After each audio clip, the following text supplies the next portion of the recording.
আসসালামু আলাইকুম ভিউয়ার্স, দেখুন ইঞ্জিনের মধ্যে একেবারে চোখ মেলেই বসে আছে। এটা কি আসলে এখানে এই কাজটা করার সময় ভিডিও করব তেমন কোনো ইচ্ছা ছিল না। দেখুন এটা কি পেলাম। গ্রিলের কাজে যেই রিপিটগুলো ব্যবহার করা হয় ওই একই রিপিট ইঞ্জিনের ভেতর। তো আসলে আমি গাড়িটা খুলছিলাম ক্লাচ প্লেট লাগানোর জন্য।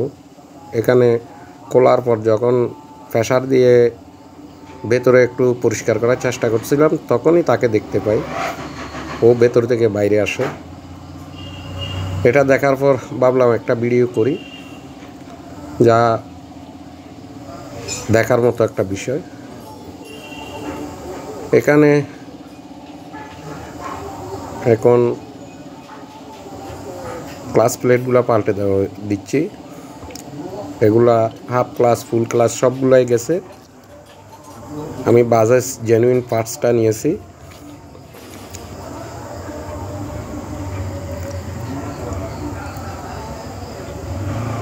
এটা লাগানোর সময় যে কোনো সময় মনে রাখবেন। দেখতে পাচ্ছেন আমি ক্লাচ বাড়িটা কতটা পরিষ্কার পরিচ্ছন্ন করে দিলাম ভেতরে। এটা যদি পরিষ্কার করা না হয় তাহলে আপনার ক্লাচ প্লেটগুলো খুব দ্রুত নষ্ট হয়ে যাবে। ময়লাগুলো মোবিলের মধ্যে বের হয়ে মোবিলগুলোকেও নষ্ট করে দেবে। আর এভাবে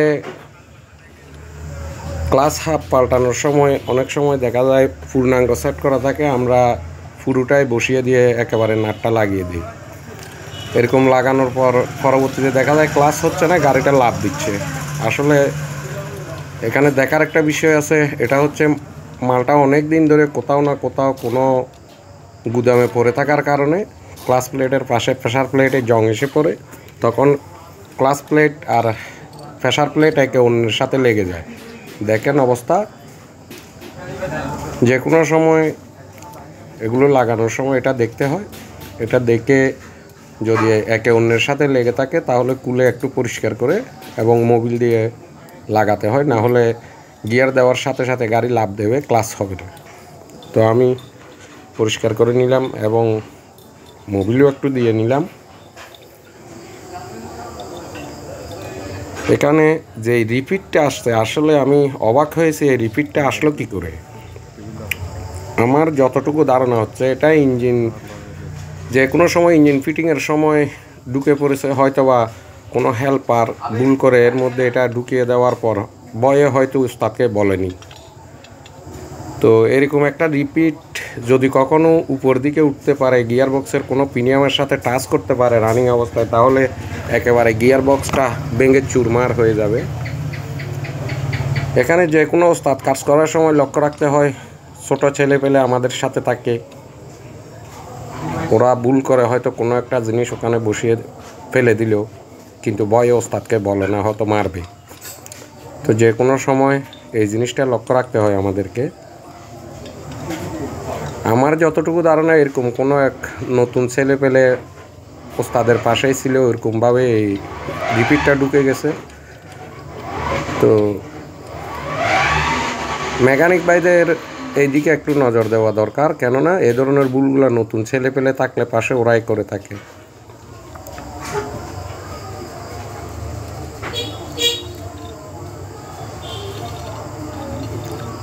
একেবারে ফ্রি ক্লিয়ারেন্স, ক্লাস ক্লিয়ার আছে। এই নাটটা লাগানোর সময় অনেক নতুন ভাইয়েরা আছেন যারা নাটটা লাগাতে বা খুলতে গিয়ে অনেকটা কষ্টে থাকেন। এই নাটটার চুরি হচ্ছে উল্টো, এই জিনিসটা মনে রাখতে হয়। যদি সাধারণ নাটগুলার মতো সোজাসুজি ঘুরানো হয় তাহলে এই নাটটা কখনোই লাগে না। আর দ্বিতীয় নাম্বার, দেখেন নাটটাকে আগে যিনি বা যে খুলেছেন একেবারে হাতুড়ি দিয়ে চেনি দিয়ে কপিয়ে নাটের গাঁটগুলো একেবারে নষ্ট করে দিয়েছে। এরপরও আমি চেষ্টা করি র্যাস দিয়ে কোলা ফিটিং করার। আমি খুলতেও র্যাস দিয়ে খুলেছি। বলেছিলাম ভিডিও করার মতো তেমন ইচ্ছে ছিল না, ওই জন্য কোলাটা আপনাদেরকে দেখাতে পারিনি। এরপর আমি র্যাস দিয়ে ফিটিং করতেছি। কোপানো অবস্থায় ওই নাটটা র্যাস দিয়ে ফিটিং করা যায়। ভাই আমি অন্যান্য ভিডিওতেও বলেছি, আপনাদেরকে আবার বলছি, ভাই এটা কোপাবেন না, এটা কোপানোর কাজ না। এটার একটা নির্দিষ্ট টুলস আছে, টুলস দিয়ে খুলবেন, বাইকটা ভালো থাকবে, বাইকের মালিক আপনার কাজে খুশি থাকবে। এটা মনে রেখে কাজ করলে আপনার কাজের সফলতা বৃদ্ধি পাবে। আমরা যে কোনো সময় কাজ করার সময় অনেক বাইরে আছে হেলার চলে, হয়তো টুলসটা থাকলেও নেই না, হাতের কাছে চেনি পেলে ওটা দিয়েই হাতুড়ি দিয়ে খুলে ফেলি। ওই কাজটা আসলে মোটেও করবেন না। যে কোনো সময় হেলার কারণে কোনো না কোনো একটা সমস্যার সৃষ্টি হয়।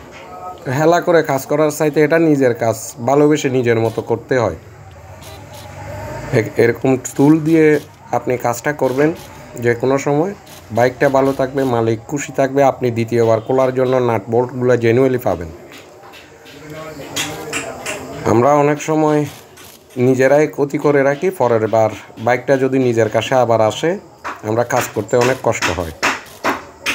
এই যে কোনো নাট বোল্ট খোলার জন্য জেনুইনলি একটা টুলস থাকে, ওই টুলসটা ব্যবহার করলে আর সমস্যাগুলো হয় না। তো বাইকার ভাইদেরকে বলবো, আপনারা কাজ করার সময় এই জিনিসগুলো লক্ষ্য রাখবেন। আপনার মেকানিক আপনার বাইকে কতটুকু আন্তরিকতার সহিত কাজ করছে। আমি এই যে আধুনিক টুলস দিয়ে টাইট দিয়ে দিলাম। তো যদি কোনো ভাই এরকম অবহেলার কাজ করতে দেখে থাকেন তাহলে উনিকে বুঝিয়ে বলবেন, ভাই এটা আপনার ভালোবাসার কাজ, এটাকে আপনি ভালোবেসে করতে হবে এবং আমার বাইকটাও ভালো রাখতে হবে।